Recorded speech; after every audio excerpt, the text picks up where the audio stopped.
एक समय की बात है, एक गांव में एक परिवार रहता था जिसमें बिमला नाम की औरत थी और उसके दो बेटे थे, दो बहु थी। उसके पति का नाम सुखदेव था। बड़ा बेटा श्याम और छोटा बेटा मोहन। श्याम बहुत ही सीधा साधा स्वभाव का था और मोहन बहुत तेज था और पढ़ा लिखा भी ज़्यादा था, इसलिए वो बड़े भाई को कुछ नहीं समझता था। उसकी दोनों बहुओं में से बड़ी बहू सुशीला बहुत ही अच्छी और अच्छे स्वभाव की थी। वहीं संजना बहुत ही घमंडी लड़की थी, क्योंकि वो बहुत अमीर बाप की बेटी थी, इसलिए वो अपने पैसे का रुतबा बहुत ज़्यादा दिखाती थी, इसलिए कोई काम भी नहीं करती थी। सुशीला घर का सारा काम करती थी, अपने बच्चों को स्कूल भेजती, नहलाती, खिलाती पिलाती, पूरा दिन उसका काम ही निकल जाता था और संजना उसकी बिल्कुल भी मदद नहीं किया करती थी। घर में साफ सफाई, खाना पीना, बर्तन धोना, कपड़े धोना, सारा काम सुशीला ही करती थी।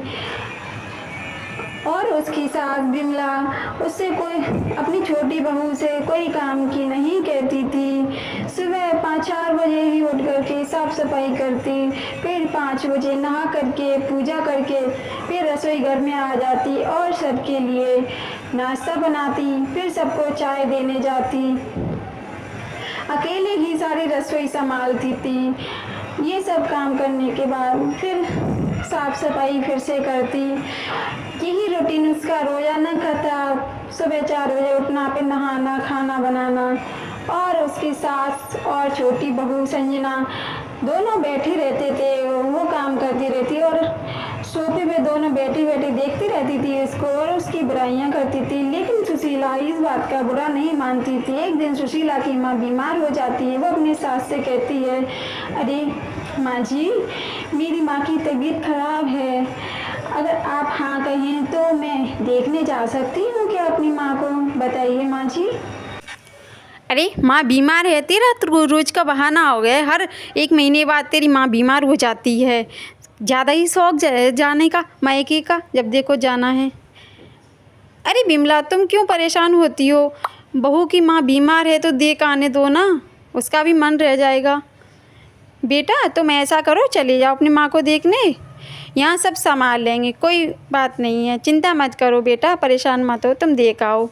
इतना सुन कर के बिमला अपने मायके अपनी माँ को देखने चली जाती है। इधर सारा काम संजना के ऊपर आ जाता है, जिससे वो बहुत गुस्से में रहती है, गुस्से में ही सारा काम करती है। इधर उधर सामान फेंकना और चिड़चिड़ी हो जाती है, क्योंकि उसने इतने दिनों तक कोई काम नहीं किया था, सारा काम सुशीला ही करती थी। इस बात का मुझे अब अफसोस हो रहा था कि वो कैसे सारा काम करती होगी। एक दिन अपनी सास से कहती है कि माँ, मेरे से अब नहीं होता काम, जेठानी जी को बुला लीजिए, मेरी तबीयत ख़राब हो जाती है। तो उसकी सास कहती है, अरे बेटा, काम करने में क्या टेंशन है, काम तो करना चाहिए। फिर वो संजना कहती है, आप काम कीजिए, मेरे से काम नहीं होता है, मेरी तबीयत ख़राब हो जाती है। तो इधर बिमला रोज़ की तरह, जैसे बिमला सुशीला सारा काम करती थी, वही सारा काम बिमला पर आ जाता है और वो बहुत अफसोस करती है कि मैंने जिसको बहुत अच्छी बहू समझा वही ऐसी निकली। ऐसे काम करते करते बिमला बीमार हो जाती है। तो उसका बड़ा बेटा जब खेत से काम करके लौट के घर आता है तो बिमला को लेटे हुए पाता है और बोलता है, माँ क्या हुआ, आप इतने टाइम सोती नहीं हो, बताइए माँ क्या हुआ।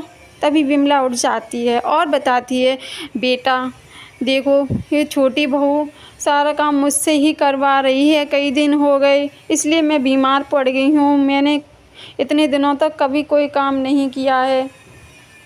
तभी मोहन और संजना आ जाते हैं। मोहन बोल रहा है, माँ जी, संजना की यहाँ उसके छोटी बहन की शादी है, इसलिए हम जा रहे हैं, कल शादी, आज ही हम जा रहे हैं। ठीक है। तभी श्याम बोलता है, अरे मोहन भाई, माँ की तबीयत ख़राब है तो शादी कल है ना, कल चले जाना, आज जाने की क्या ज़रूरत है, माँ ठीक हो जाएंगी, कल तक कल चले जाना। तभी संजना बोलती है, अरे भाई साहब, मेरी बहन की शादी है तो 1-2 दिन पहले तो मैं जाऊंगी ही, और आपने जेठानी जी को क्यों भेज दिया है मायके, आप उनको बुला लीजिए ना। अगर माँ जी की इतनी ही फ़िक्र है आपको तो आपने जेठानी जी को क्यों भेज दिया? उनको बुला लीजिए, वो आकर माँ जी की मदद कर देंगी, उनकी सेवा कर देंगी। मैं तो जाऊंगी। इतना कह करके मोहन और उसकी पत्नी संजना दोनों चले जाते हैं। इधर श्याम फ़ोन करता है और सुशीला आ जाती है। माँ जी, क्या हुआ आपको? मैं 2 दिन के लिए क्या गई और आपकी तबीयत ख़राब हो गई।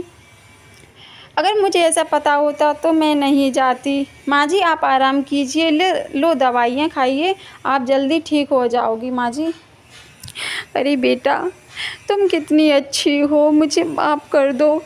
मैंने तुम्हें गलत समझा, हमेशा तुम्हें डांटा फटकारा और तुमने उफ तक नहीं किया। जिस बहू को मैंने सबसे ज़्यादा प्यार किया वही ऐसी निकली कि सारा काम मुझसे ही करवाती रही। मैंने कभी कोई काम नहीं किया, आराम ही किया है बेटा, मुझे माफ़ कर दो। इस तरह से बिमला और सुशीला में गहरी मित्रता हो जाती है।